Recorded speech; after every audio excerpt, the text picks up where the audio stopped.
ንቃተ ህሊና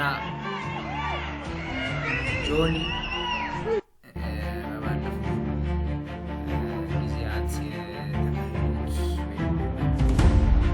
ጊዜ የምናስታውሰው የስዊት ቦክስ ፋይት በኢትዮጵያ እጅግ አነቃቂና እጅግ ተስፋ ሰጪ ወጣቱ ለስፖርት ያለውን ዝንባሌ የሚያሳይበት በጣም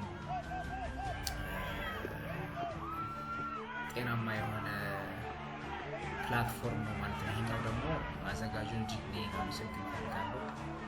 ሌሎችም ተባባሪዎች እንዲሁም ጤናማ የሆነ ፊዚካሊ ፊት ሜንታሊ ፊት የሚያደርጉ ፕላትፎርሞች ሲሆኑ በጣም ደስ የሚሉት እና ያው ውጭ ላይ ነበር የምናውቀው እነዚህ አይነት ፋይቶች ልክ እዚህ ጋር እንደምናየው። አሁን ላይ ግን በጣም በከፍተኛ ደረጃ እጅግ አድማሱን አስፋፍቶ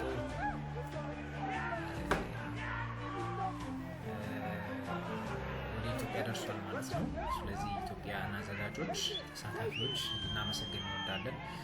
ግን ወደ ንቃተ ህሊናና ወደ ጆኒ ፋይት ስንሄድ እንደ ስፖርተኛም እንደ ኦዲየንስም ኖርማሊ ለማንኛውም ግለሰብ ሀሳብ ሲሰጥ እና እኔ እንደ ኦዲየንስ ሀሳቤን ሲሰጥ መጀመሪያ ደረጃ ዝግጅታቸው በጣም ኢምፕሬሲቭ ነበር፣ ሳቢ ነበረ።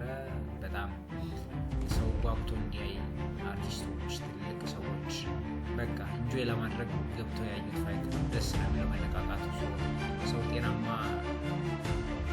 እይታ ያኖረዋል ለስፖርቱ፣ ለጤናው ጥሩ የሚባል ፕላትፎርም ያለው እዛ ፋይቱ። ሁለቱ ደግሞ ከባድ ሚዛን ነበረ። ፋይታቸውን ብሪፍ ሲያደርጉ በየፖድካስቱ ሀሳባቸውን ሲሰጡ፣ ሾርት ሲሰሩ፣ ጂሜል ብዙ ስፖርት ቦታ ሀሳባቸውን እየገለጹ ነበር። ያው ተጠብቀው ነበር እና ግን ፋይቲንጉ ለዛን 1 ሚኒት ነው የተጠናቀቀው ማለት ነው። እና ሪሊ ዲስአፖይንቲንግ ነው ለእኔ። አንድ የስፖርት ማርሻል አርት አለ ብሎ የሚያስብ ረጅም ጊዜ ስፖርት ለሰራ ሰው፣ ፕሮፌሽናል ትሬኒንግ ላደረገ ሰው፣ ሀሳባቸውን ለተገላለጹበት ሰው በዚህ ደረጃ ኖክአውት ወይም ታፕ መደረግ በጣም ነው ሳፖርት ኦብቪየስሊ እኔ ንቃተ ህሊና ደጋፊ ነበር። ፊዚካሊ ሳየው ደስ ይላል፣ አቋሙ ምናምን ፐርፎርም ያደርጋል ብዬ የጠበኩት ነበረ እና ጆኒ ደግሞ ሲታይ ከዚህኛው ጋር ፌካል ስትራክቸሩ በቃ በብዙ መንገድ ስፖርተኛ መስሎ የታየ ለእኔ ንቃተ ህሊና ነበር እና ከአዲስ አበባ ቤትን ብዬ ተናድጄ ተገርሜ ምናምን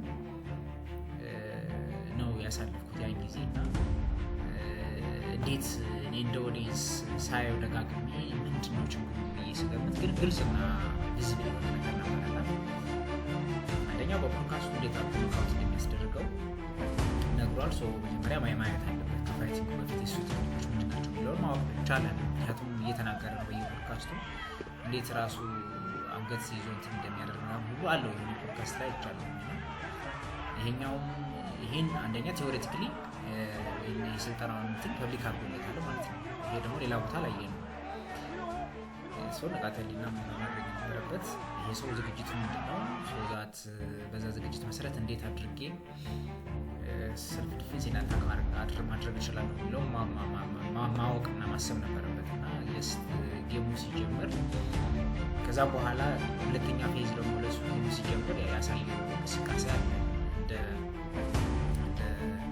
ፋይት ማለት ነው እና ልክ ሲጀምሩ ጌሙ ትግል እንደሚገጥመው ያስታውቃል። ሄዶ መረብ ይዞ ነው የቆመው ፌንሱን ማለት ነው እና ዛት ገላግሎ እንደገና ሲያስጀምር እንደሚይዘው ካወቀ ምንድነው ማድረግ ያለበት? ማንኛውም ተራ ሰው የሚገምተው ነገር ነው አለማስጠንቀቅ።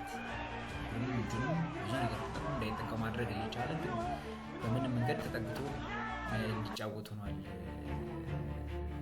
ሚንስ ፋይቱ ከደቂቃ በታች እንዲያልቅ ጨዋታው እንዲበላሽ ሆኗል ማለት ነው። ይሄ እኔ ዲስአፖይንቲንግ ነው እና የጠበቁት ጥሩ ፋይት እንደ ቅስቀሳቸው አይደለም እና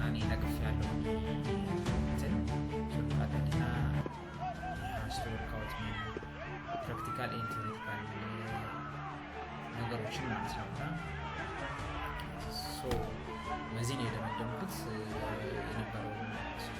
ከዛ በኋላ ያለውን ደግሞ እስኪ የእናንተን ሀሳብ አስቀምጡበት ከዚህ ማለት ነው። ይሄ ፋይት ኢንተርናሽናል